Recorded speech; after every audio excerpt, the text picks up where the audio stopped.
नमस्कार, स्वराज एक्सप्रेस के खास प्रोग्राम जनता मांगे जवाब में आपका स्वागत है। मैं हूं एसपी त्रिपाठी।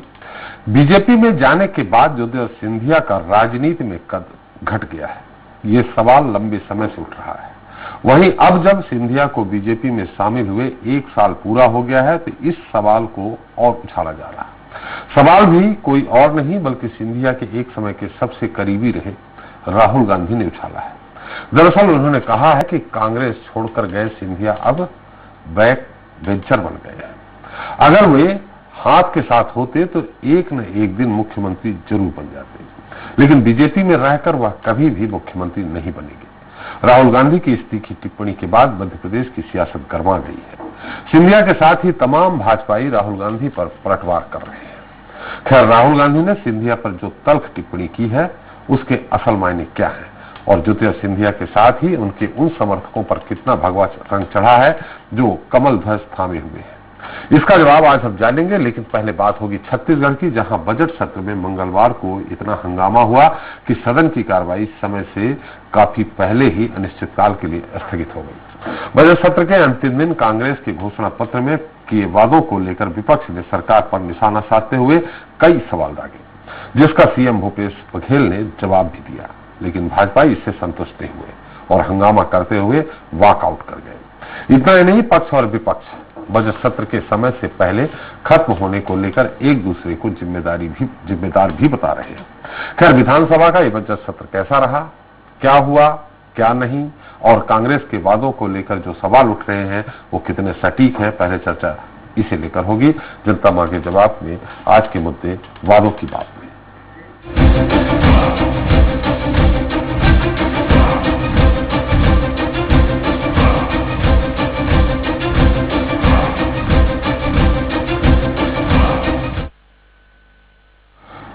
तो छत्तीसगढ़ विधानसभा का बजट सत्र 24 बैठकों के बजाय महज 12 बैठकों में सिमटकर समाप्त हो गया।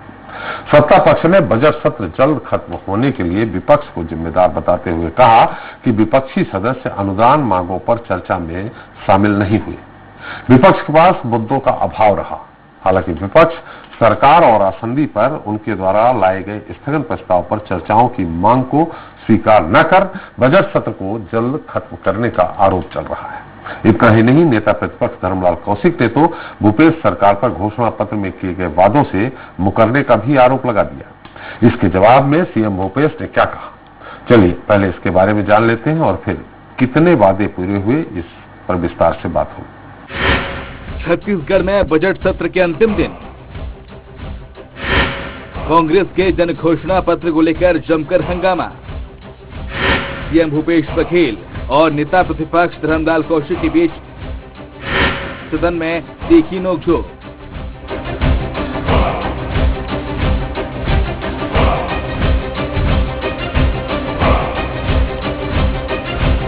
छत्तीसगढ़ में सदन का माहौल उस वक्त गर्मा गया जब नेता प्रतिपक्ष धर्मलाल कौशिक ने कहा कि सरकार घोषणा पत्र में किए वादों से मुकर रही है, लोगों से वादा खिलाफी कर रही है। कांग्रेस के पास बीजेपी के 15 साल के शासन पर बोलने के अलावा कुछ भी नहीं है। वहीं विपक्ष के बार पर सीएम भूपेश बघेल ने पलटवार करते हुए कहा कि कांग्रेस ने जनता से वादा किया था, बीजेपी से नहीं। सरकार के कामकाज से जनता खुश है। 36 में से 14 घोषणाएं पूरी हो चुकी हैं, बाकी वादे भी जल्द पूरे होंगे। मुख्यमंत्री के जवाब पर विपक्ष ने हंगामा करते हुए सरकार पर सदन को गुमराह करने का आरोप जड़ा, जिस पर सत्ता पक्ष ने आपत्ति जताई। इस बीच विपक्ष के सदस्य और हंगामा करते हुए सदन से वॉकआउट कर गए। सदन से वॉकआउट करते ही सीएम भूपेश बघेल ने कांग्रेस की बातों को लेकर मीडिया को पूरी जानकारी दी। साथ ही विपक्ष से कहा कि वो केंद्र सरकार से राज्य को 18,000 करोड़ दिला दे तो बाकी वादे भी जल्द पूरे हो जाएंगे। उधर नेता प्रतिपक्ष धर्मलाल कौशिक ने कहा कि घोषणा पत्र के वादे पूरे करने को लेकर सभी कांग्रेस नेताओं के आंकड़े अलग अलग हैं। उनके मुताबिक मुख्यमंत्री 5-7 घोषणाओं से आगे नहीं बढ़ पा रहे हैं। घोषणा पत्र के अतिरिक्त भी गोधन न्याय योजना हमारे घोषणा पत्र में नहीं था, लेकिन हमने उसे लागू किया ताकि लोगों को उसका लाभ मिल सके। बहुत सारी चीजें हैं जो हम लोगों ने नहीं कहे थे, लेकिन प्रदेश के हित में जो है वो सारे फैसले लिए हैं और लगातार लेते जा रहे हैं। ये विपक्ष यहाँ कुछ बात करते हैं, दिल्ली में जाकर कुछ और बात करते हैं, उसका खामियाजा पूरे छत्तीसगढ़ को हो रहा है। ये भारत सरकार हमारे 18,000 करोड़ रुपये दे देते तो आज और भी कार्यक्रम हम लागू कर पाते जिसका लाभ सीधा यहाँ के युवाओं को, महिलाओं को, बेरोजगारों को मिलता। शिक्षा के क्षेत्र में, स्वास्थ्य के क्षेत्र में हम और बेहतर काम कर सकते। पीसीसी मोहन मरकाम ने कहा 24 और जो घोषणा पत्र समिति के अध्यक्ष रहे टीएस बाबा ने कहा 13 और आज इनका जवाब आया 14। मुख्यमंत्री जी जब एक एक करके गिना रहे थे तो मैं उनको सुन रहा था और मैंने गिना वो 7 में आकर के अटक गए। 7 के बाद में आगे नहीं बढ़ पाए। छत्तीसगढ़ विधानसभा का बजट सत्र 9 मार्च को 17 दिन पहले ही समाप्त हो गया। ये विपक्ष की वजह से हुआ या फिर सरकार की इच्छा अनुसार इसका तो पता नहीं, लेकिन बीजेपी ने जिस तरह से कांग्रेस के घोषणा पत्र को लेकर भूपेश सरकार को घेरने की कोशिश की है, उसके बाद देखना होगा कि बीजेपी मिशन 2023 के लिए कांग्रेस की घोषणा पत्र को क्या बड़ा मुद्दा बनाएगी या नहीं। Bureau report, Swaraj express. तो वादों की बात, इस मुद्दे पर चर्चा करने के लिए हमारे साथ रायपुर से जुड़ गए हैं कांग्रेस प्रवक्ता रमेश बलियानी जी हैं। बलियानी जी, आपका बहुत बहुत स्वागत है। बीजेपी प्रवक्ता सच्चिता उपासने जी हैं, आपका स्वागत है। वरिष्ठ पत्रकार बाबूलाल शर्मा जी भी हमारे साथ हैं और आपका भी स्वागत है। और हमारे भोपाल स्टूडियो में मौजूद है राजनीतिक विश्लेषक के अग्निहोत्री जी, आपका भी स्वागत है। बलियानी साहब, पहले एक छोटा सवाल आपसे ही है। अरे जब वादे पूरे नहीं करते, ये मैं नहीं कहूंगा ये उपासना जी का आरोप होगा या विपक्ष ने आरोप लगा, जब वादे पूरे नहीं कर सकते तो वादे किए क्यों थे?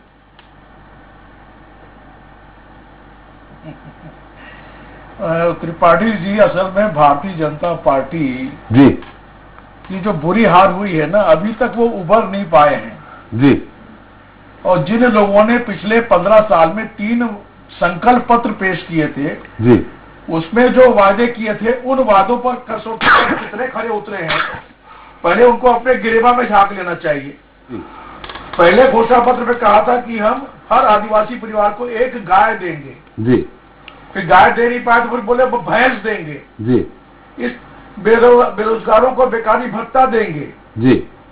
तो इस तरह सब गोल मोल बातें चलती रही। 15 साल इनके निकल गए और 15 साल में इनकी वादा खिलाफी का खामियाजा इनको भुगतना पड़ा जी, और आज ये सदन में 14 पर सिमट गए हैं जी। और जो भी जन घोषणा पत्र होता है पार्टी का, उसके क्रियान्वयन के लिए उसको 5 साल का समय मिलता है और सरकार अपनी प्राथमिकताओं के हिसाब से उन घोषणा पत्र के में दिए गए वादों को पूरा करने का काम करती है जी। हमारा सबसे बड़ा मुद्दा था खेती और किसानी को लेकर। हमने किसानों का कर्जा माफ किया। हमने उनसे वादा किया था कि 25 रुपए प्रति क्विंटल की दर से आपका धान खरीदेंगे। पहले साल में हमने इसलिए खरीदा क्योंकि केंद्र सरकार ने डॉक्टर रमन सिंह को अनुमति दी थी, तो उसका लाभ मिला। हमने 25 रुपए भुगतान कर दिया। अगले साल से फरमान आ गया केंद्र का, खबरदार यदि समर्थन मूल्य ज्यादा खरीदा तो आपका हम धान नहीं लेंगे। तो हमने फिर समर्थन मूल्य से खरीदकर अंतर की राशि राजीव गांधी न्याय योजना के माध्यम से देने का काम किया। हमने वादा किया था कि बस्तर में जो टाटा स्टील की जमीन है, जो प्लांट नहीं लग पाया, तो वो जमीन आदिवासियों को वापस करेंगे जी, को पूरा करने का काम किया। हमने कहा था बिजली बिल हाफ करेंगे, बिजली बिल हाफ करके दिखाया। हमने कहा था सिंचाई पंप के लिए बिजली देंगे, वो हम देने का काम कर रहे हैं। हमने कहा था एपीएल वालों को भी हम राशन देंगे, एपीएल वालों को 10 रुपए किलो से राशन दे रहे हैं। ऐसे अलग अलग जो वायदे किए थे वो दिए हैं। वायदों के इतर भी हमारे दिमाग में आया कि ग्रामीण अर्थव्यवस्था के लिए गोबर भी बहुत उपयोगी होता है, गोबर से जैविक खाद हो सकती है। वो हमारे घोषणा पत्र नहीं था जी, फिर भी कर दिया। कृषि क्षेत्र की उन्नति के लिए और जैविक खाद के लिए हमने उसको भी कर दिया। तो अब एक के बाद एक कर रहे हैं ना जी। आप इंतजार तो करिए। बिल्कुल। इनको सब्र नहीं है कि इनको केवल राजनीति करनी है और ये ऐसी राजनीति हो रही है कि बहस से भाग रहे हैं। यानी विपक्ष का काम होता है विधानसभा या संसद की कार्रवाई के लिए और तारीख आगे बढ़ाना जी। ये तो तारीख और पीछे कर गए, बिल्कुल के पहले समाप्त हो गया सत्र का। ऐसा विपक्ष का काम लोकतंत्र में पहली बार देखने को मिल रहा है। बलियानी साहब, आपने जैसा कहा, आपको मुझे लग रहा है कि आप चिंतित है इस बात पे। आपने कहा कि इनने अपने घोषणा पत्र के वादे जो इन्होंने किए थे 15 साल में पूरे नहीं किए तो निपट गए, 14 में सिमट गए। तो आपको लगता है, एहसास है कि अगर हम घोषणा पत्र के आपने जो वादा किया था पूरा नहीं करेंगे तो आप भी निपट जाएंगे। लेकिन हम एक सवाल हमारा यहाँ पे है, जो कौशिक जी आरोप लगा रहे हैं कि मरकाम जी ने कहा 24 वादे पूरे हो गए, बाबा साहब ने कहा 13 वादे पूरे हो गए, और आज जो गिनाया गया 14 वादे पूरे हो गए। इसमें सत्यता कैसे है? लेकिन उन्होंने ये भी कहा 7 गिना पाए, फिर भी मान लेते हैं 14। इसमें सत्यता क्या है? आपने 24 पूरे किए, 13 पूरे किए, 14 पूरा किए। ऐसा त्रिपाठी जी, जनता की कसौटी होती है कि हम घोषणा पत्र में जो वादे किए उसको अमल करके नहीं पा रहे हैं जी। हमको कौशिक जी का या बीजेपी का सर्टिफिकेट नहीं चाहिए जी। और हमको इस बात का एहसास है जी कि यदि हमने जनता के साथ वादा को पूरा नहीं किया तो जनता हमको माफ नहीं करेगी जी। इसलिए हम कांग्रेस पार्टी के मुख्यमंत्री भूपेश बघेल इस बात के लिए हमें सजग है कि जो वादे किए हैं उसको निभाना पड़ेगा और क्रमशः उस गति में हम जा रहे हैं। लेकिन इस प्रदेश का दुर्भाग्य है कि जो दिल्ली में इनकी बैठी हुई केंद्र की सरकार है, मोदी सरकार है, वो राज्य की योजनाओं को विफल करने के लिए आर्थिक संकट पैदा करने का काम कर रही है। इसलिए हमारे मुख्यमंत्री ने कहा है कि आप वादों की बात तो हमसे कर रहे हो जी। लेकिन ये वादों को पूरा करने में जो केंद्र सरकार आपके कहने से रुकावट डाल रही है, उस रुकावट को आप दूर करिए। केंद्र की सरकार को आप बोलिए। बलियानी साहब, एक सीधा सा सवाल है। छत्तीसगढ़ की 2 करोड़ जनता का हित अलग है।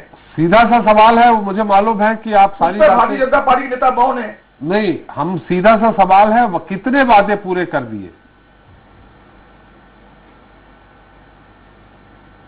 हमने बहुत मैं संख्या में इसलिए नहीं जा रहा हूं जी कि मैं घोषणा पत्र लेके नहीं आया हूं। एक दिन घोषणा पत्र पे इनके तीन घोषणा पत्र इनके मंगा लीजिए, एक घोषणा पत्र हमारा मंगा लीजिए और तुलनात्मक जांच हो जाए हमने कितने वादे पूरे किए, क्या किए। उनका घोषणा पत्र छोड़िए, वो तो हाशिए में लग गए हैं, 14 में आ गए।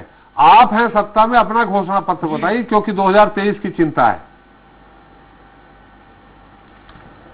हमारी 2023 की चिंता हमको पूरी है। हम प्राथमिकता के साथ जो जन घोषणा पत्र में वादे किए हैं उन वादों को दिशा बलियानी साहब ने हमको मिली है जी, उसमें हम जनादेश का पूरा सम्मान करेंगे जी। चलिए, आप नहीं बता पा रहे हैं, आप नहीं बताना चाहते, घोषणा पत्र लाए नहीं कि कितने वादे पूरे किए। उपासने से पूछ लेते हैं। उपासने साहब, निश्चित विपक्ष आरोप लगाएगा, आरोप लगाना उसका धर्म भी है, और विपक्ष अगर नहीं हो तो लोकतंत्र की कोई मायने नहीं रखता। आप पहले ये बता दीजिए कि कांग्रेस ने भले 1, 2, 4 कितने भी वादे पूरे किए हो, जितने कुल वादों में से उनने 10% ही वादे पूरे किए। आप ये बता देंगे क्या कि कितने वादा कांग्रेस ने कितने वादे पूरे किए? वो तो आप बताएंगे ही कि कितने नहीं किए, कितने पूरे किए ये बता दे पहले। वादे पूरे किए त्रिपाठी जी? जी, 60% वादे पूरा किए। उपासना जी से पूछ लेते हैं। वो वास्तव में जन घोषणा पत्र नहीं था जी, जन घोषणा पत्र नहीं था, वो ठग घोषणा पत्र था जी, और इसी के कारण से पूरी ठगी जी जनता के लिए की जा रही है, जनता से की जा रही है।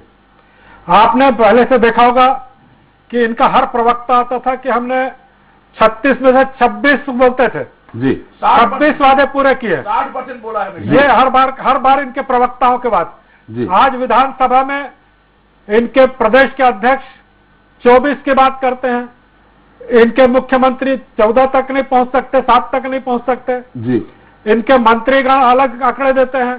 तो ये स्वयं इनके कॉन्ट्रोडक्टर, जैसे कि ये ठगी की जा रही है पूरी जनता के साथ कि इनको खुद मालूम नहीं, क्योंकि वादे पूरा हुआ ही नहीं है। एक भी वादा ये दावे से नहीं कर सकते कि ये वादा हमने पूरा कर दिया, एक भी वादा पूरा कर दिया। बता दें, ये न्याय योजना के नाम पर अन्याय करने का काम इस प्रदेश की जनता के साथ किया। आज भी एक किस्त जो है किसानों को आज तक नहीं मिली है।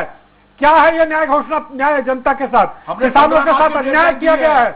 आपने कहा था कि शराब के मामले में कहा था कि हम सत्ता में आते ही पूर्ण नशाबंदी करेंगे, पूर्ण शराबबंदी करेंगे। क्या हुआ उसका? सत्ता में आए 2 से 2.5 साल हो गया।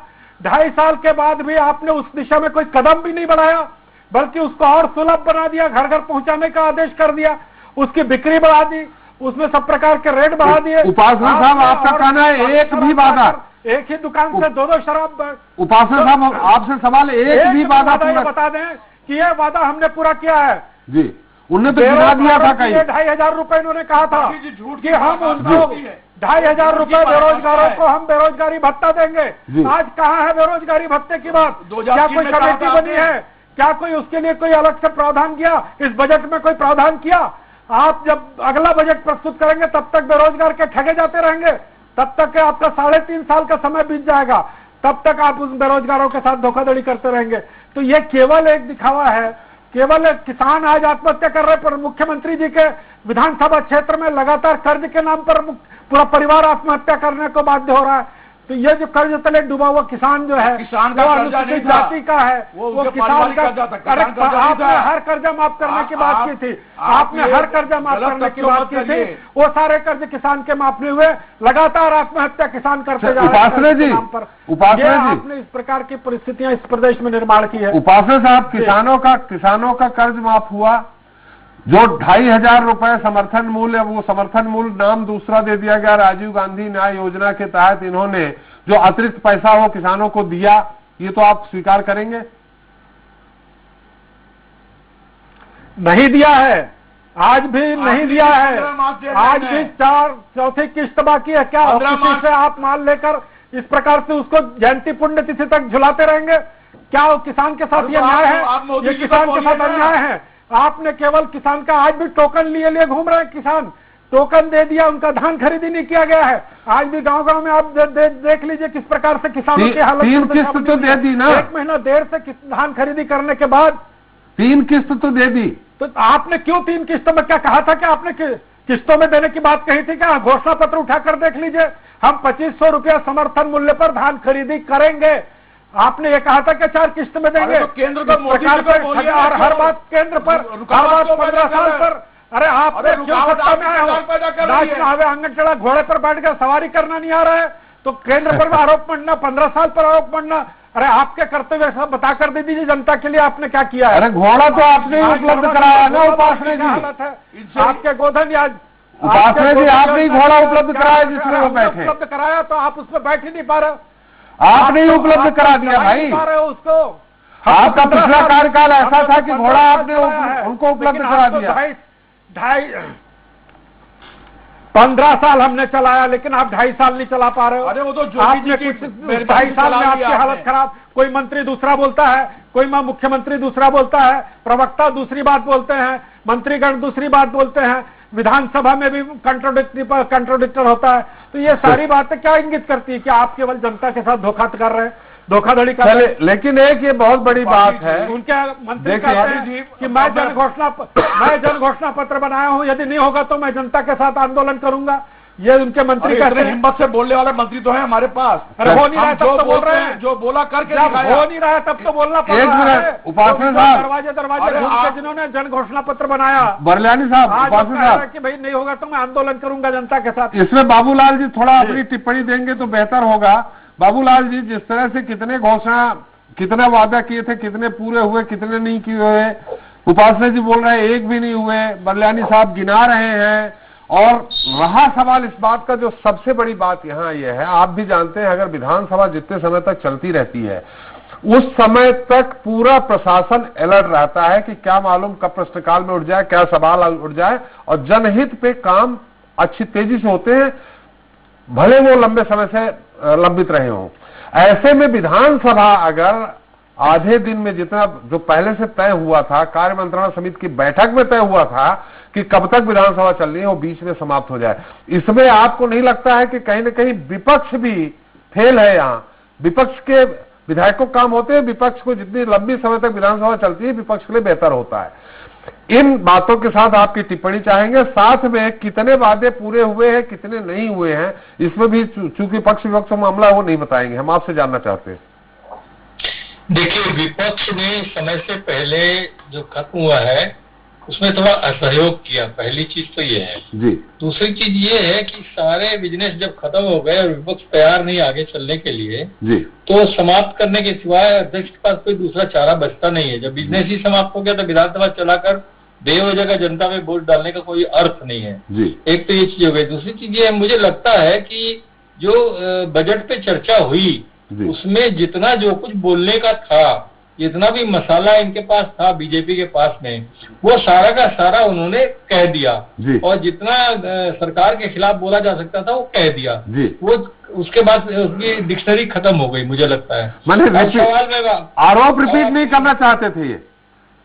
हाँ वही बात थी। और ये मैंने कहा कि घोड़े में सवारी, और ये तो जब 15 साल का बिगड़ेल घोड़ा था वो, ये बेचारे कैसे बैठेंगे उसमें, बताइए। एक चीज, अब मैं एक बात बोलूंगा तो फिर वही मेरे ऊपर आरोप लगेगा कि आप कांग्रेस के पक्ष में बोलते हैं, फिर भी मैं आपको बता देता हूँ, तथ्यात्मक है वो। तथ्यात्मक ये है कि 2.25 साल हुए हैं त्रिपाठी जी कांग्रेस की सरकार आए हुए, और मैं समझता हूँ कि 6 महीने जो है इनके जो है नगरीय निकाय चुनाव, पंचायती चुनाव में बेकार गए, आचार संहिता लगी रही, ये एक बात हो गई। और 1 साल पूरा जो है कोरोना काल में इनका पूरा सब गड्ढमड्ढ हो गया। कोई योजना जिस तरफ जाना है वो बदल के जो है दूसरी तरफ जाना पड़ा। तात्कालिक जो घटनाएं घटनी, तात्कालिक जो बातें आई सामने, लोकसभा चुनाव भी तो था जी, लोकसभा चुनाव भी तो, वही मैं आचार संहिता का जो 6-8 महीना बोला उसमें गए, तो ये इसमें इनके पास में 1 साल का काम करने का मौका मिला। और निश्चित रूप से जो है आंकड़े गलत दिए गए, ये बात मैं मानता हूँ। बाहर आंकड़े, जब भाषण मैंने भी सुने हैं कि 24 वादे हमने पूरे कर दिए, इनकी पुस्तिका भी निकली जिसमें भी इन्होंने लिखा था कि 36 में हमने 24 वादे पूरे कर दिए। और बाहर ये जो विधानसभा में 16 का आंकड़ा दिया गया, बाबा साहब ने 13 का आंकड़ा दिया। ये बात बिल्कुल सही है कि ये मौका आप देंगे, राजनीति करने का मौका देंगे, आरोप लगाने का मौका देंगे, विपक्ष क्यों चुकेगा? वो तो तैयार बैठा रहता है घास खींच करके। तो ये जो फर्क है, और फिर जब विधानसभा में गिनाने का नाम आता है तो उसकी तैयारी क्यों नहीं थी कि उससे 16 नाम गिना दिए जाते योजनाओं के, जिनको उन्होंने पूरा किया है घोषणा को, तो वो नाम यहाँ पर तैयारी क्यों नहीं थी 16 के नाम गिनाने की, सिर्फ 7 में अटक गए। तो ये मौका मिला उनको, और होगा 16 किए होंगे, लेकिन उनके पास तैयारी नहीं थी बोलने की। तो ये कारणों से जो है विपक्ष अपनी राजनीति बिल्कुल करेगा, क्यों नहीं करेगा? आप मौका दे रहे हैं तो वो क्यों नहीं करेगा? अब मैं पहली बार मुझे जहां तक याद आता है, छत्तीसगढ़ में विनियोग विधेयक शायद पहली बार बिना विपक्ष के जो है पारित किया गया, और उस समय जो है उसका आंकड़ा जो है वो बढ़ा, माने चाइल्ड बजट को उसमें जोड़ दिया गया। 97 लाख से बढ़ करके वो 1 लाख करोड़ के आगे चला गया। तो ये एक बड़ी बात है। एक बार शर्मा जी, इसके पहले जैसा कि पिछले साल का जो बजट था, विनियोग विधेयक की बात कर रहे हैं, वो 1,03,000 करोड़ के लगभग था, जो इस बार 97,000 करोड़ आ गया।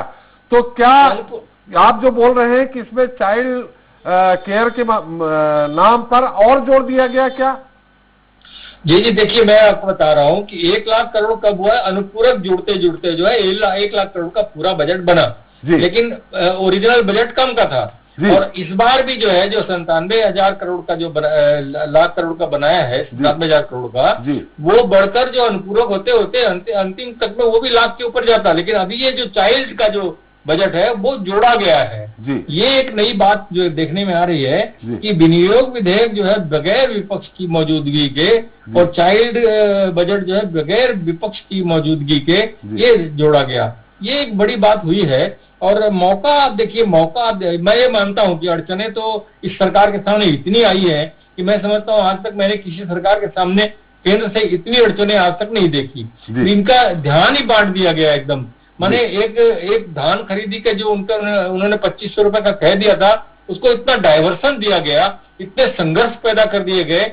कहीं गोबर न्याय योजना बन रही है तो कहीं राजीव न्याय योजना बन रही, बनाना पड़ रहा है। और वो अपनी जिद पे अड़े रहे मुख्यमंत्री कि मैं 2500 रुपए दूंगा, किसी भी हाल में दूंगा, और उसको रोकने की हर प्रयास की। ये भी एक परेशानी का सबब बना। निश्चित रूप से जो है सरकार के प्रयास ठीक रहे 1 साल के हिसाब से अगर आप गिनेंगे तो, लेकिन जो है मौका आप देंगे अगर इस तरह विधानसभा सत्र में, तो विपक्ष चुप क्यों रहेगा? ये बात प्रश्न है। ये बिल्कुल सही है कि विपक्ष तो हमला करेगा, बिल्कुल निश्चित करेगा। वादे भी पूरे हुए, क्यों मौका दे रहे हैं बरलानी साहब? जैसा मेरा पहला सवाल था कि जब वादे पूरे कर नहीं सकते तो वादे क्यों करते हैं? अब चलिए ठीक है, विधानसभा चलानी, हालांकि आपने बाबूलाल जी ने बहुत अच्छी बात की, बिजनेस ही समाप्त हो गया था। अब आप ये आरोप नहीं लगा सकते हैं, जब पूरा बिजनेस ही सरकार ने पूरा 14 दिन में 12 दिन में समाप्त हो गया, तो आप कैसे कह सकते हैं कि विपक्ष नहीं चलने दे रहा विधानसभा? नहीं, हमारा ये कहना है कि विपक्ष के अनुदान की विभिन्न जो विभागों के अनुदान मांगे थी उसमें शामिल होना चाहिए था, लेकिन विपक्ष के पास कहने को कुछ नहीं है त्रिपाठी जी छत्तीसगढ़ में। इसलिए ये जानबूझकर पलायन वाली विपक्ष अनुदान मांगों की चर्चा में शरीक नहीं हुआ। जो आश्चर्य है कि झूठ बोलने की पराकाष्ठा है। बयानी साहब झूठ बोलने की पराकाष्ठा है। बयानी साहब 1 मिनट में रोकूंगा आपको। बाबूलाल जी 1 मिनट उपासने जी, बाबूलाल जी क्या अनुदान मांगों की चर्चा हुई है अनुदान मांगों पे क्या चर्चा नहीं हुई क्या? नहीं, जो शुरुआत की कुछ विभागों की चर्चा हुई, उसके बाद एक अड़चन आई और महंत जी और शिवरतन शर्मा और अजय चंदाकर के बीच जो बातें हुई, इसमें महंत जी को बड़ा नाराजी आई और उन्होंने जो है उसके खिलाफ जो है ये सदस्यों ने बहिर्गमन किया। तो जो माहौल खराब हुआ उसके बाद उनका बहिर्गमन बार बार शुरू होने लगा और जहां एक दिन में एक विभाग का जो है चर्चा होनी चाहिए, वहाँ एक दिन में 3-3, 4-4 विभागों की चर्चा करके वो बजट पारित होते गए, तो वो समय कम हो गया। जहाँ 16 दिन चर्चा हुई थी वहाँ 9 दिन 10 दिन में निपट गया, बाकी जितने काम थे वो भी निपट गए। जब काम ही पूरे निपट गए, जो बिजनेस रखे हुए थे वो बिजनेस जब कंप्लीट हो गए, तो बताइए कैसे चलेगा सदन। तो निश्चित रूप से विपक्ष ने जो है पूर्ण रूप से असहयोग किया। कौन सी उन्होंने ये अपनाई है, अपनी स्ट्रेटेजी क्या अपनाई है, वो उनकी बात है, उनकी राजनीति है, लेकिन एक अच्छा विपक्ष जो है तगड़ा है ये दिखाने के नाम से वो सफल हुए, इसमें कोई दो राय नहीं। चलिए बलियानी साहब, ये इशारा इस ओर कर रहे हैं कि एक दिन में 3-3 विभागों की अनुदान मांगों पे चर्चा हो गई, यानी आपकी तैयारी थी कि विधानसभा जल्दी समाप्त करना है। नहीं, ऐसा नहीं त्रिपाठी जी, उपस्थिति नहीं थी। आप विधानसभा कार्रवाई मंगा के देख लीजिए, विपक्ष ने बहस किया ही नहीं, इसलिए एक दिन में 3-3 विभागों की मांगे पूरी हो गई। विपक्ष जब सदन से गायब हो जाएगा तो सरकार को तो अपना बिजनेस पूरा करना ही है ना। तो विपक्ष पलायन किया है क्योंकि विपक्ष के पास मुद्दा ही नहीं है। और मुझे कहने में एक बड़ा दुख होता है कि भारतीय जनता पार्टी के नेताओं में झूठ बोलने की इतनी पराकाष्ठा है कि उसकी कोई मिसाल नहीं हो सकती है, ऊपर से लेकर नीचे तक। अब ये कहते हैं कि 25 रुपए देने के लिए आपने वादा किया, लेकिन ये तथ्य इस बात का भूल जाते हैं 25 रुपए देने को तैयार हैं, लेकिन मोदी सरकार को क्यों नहीं भारतीय जनता पार्टी नेता कहते कि साहब इनको 25 रुपए दे रहे तो आप अड़चन मत पैदा करिए। ये एक तरफ छत्तीसगढ़ की जनता को बोलते हैं कि 25 रुपए देखो दिन ही दे रहे हैं, राजीव न्याय योजना में चले गए, लेकिन केंद्र को यह कहने की स्थिति में नहीं, इनका हिम्मत नहीं है, इनमें साहस नहीं है कि मोदी जी को ये लिखे कि यदि सरकार 25 रुपए देती है तो उसको स्वीकार किया जाए। भाई वो आप बिल्कुल आप सही कह रहे हैं बलियानी साहब, 2500, लेकिन पूरे देश में समर्थन मूल्य छत्तीसगढ़ में अलग थोड़ी होगा, झारखंड में अलग थोड़ी होगा, मध्य प्रदेश में थोड़ी होगा। समर्थन मूल्य तो वो जो तय करेगा उसी पे देना पड़ेगा ना आपको। नहीं तो हम तो सवाल ये, तो ये सवाल क्यों उठा रहे हैं फिर? क्यों नहीं उठाएंगे भाई? क्यों उठा रहे हैं? घोषणा पत्र में आपने कहा था तो केंद्र लिखे थे क्या? लिखे थे क्या आपके केंद्र देगा तो देंगे? ये लिखे थे क्या? पूछे थे क्या आप केंद्र से? बचाना बातें करते हो, अव्यवहारिक बातें करते हो, केंद्र से पैसा नहीं मांग रहे हैं। केंद्र की योजना जी वो केंद्र से मांग नहीं रहे, पूरे प्रदेश में बंद पड़ी है, पैसा आके पड़ा हुआ है। उपासना जी वो केंद्र से नहीं मांग रहे हैं, बंद करके रखे हो, आके पड़ा है। वो ये कह रहे हैं कि मुझे देने दीजिए। अरे भ्रष्टाचार देने को तैयार है हम, आपको क्या तकलीफ है? दीजिए ना, तो भाई कौन मना करता है, लेकिन आप इस प्रकार किसानों के साथ अन्याय करते हैं। ये कहा था कि इंस्टॉलमेंट में देंगे, आप किसानों के दुश्मन है भारतीय जनता पार्टी, ये देश देख रहा है। अरे किसानों के लिए तो भारतीय जनता पार्टी की सरकार ने उनके खाते में पैसा जमा किया है, आप उसको भी रोका, आप उसको भी रोक दिया आपने। 6,000 रुपये उनके खाते में जमा कर लो। आप दुश्मन है, मोदी सरकार और भारतीय जनता पार्टी किसानों के दुश्मन है, ठग हैं। आप देख रहे हैं किसानों के साथ ठगी किया है आपने, बेरोजगारों के साथ ठगी किया है, बिजली बिल के नाम पर ठगी किया है आपने, आज आदिवासियों के साथ ठगी किया है आपने, प्रधानमंत्री आवास योजना से देकर छत्तीसगढ़ के गरीबों के साथ ठगी की है, स्वास्थ्य योजना के नाम पर ठगी की है,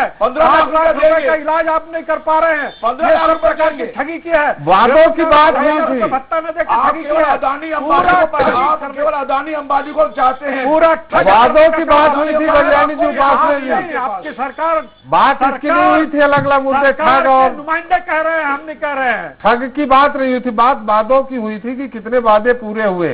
ऐसे तो 5 साल उनको उपासना जी देना चाहिए, 5 साल में अगर वादे पूरे नहीं करते हैं तो आपका प्रश्न उठाना उचित है। अरे हिंदुस्तान में है क्या? मोदी जी से बड़ा ठग हिंदुस्तान में दिखते हैं, मोदी जी के पास आप यदि सारा पैसा, सारा देश का पैसा नहीं दिख रहा है, पूरा प्रदेश ठप पड़ा हुआ है, अपराधी बढ़ते जा रहे हैं। चलिए अभी विधानसभा में बढ़ते जा रहे हैं, शराब माफिया बढ़ते जा रहे हैं, महिलाओं की इज्जत लेने वाले बढ़ते जा रहे हैं, लूट हो रही है।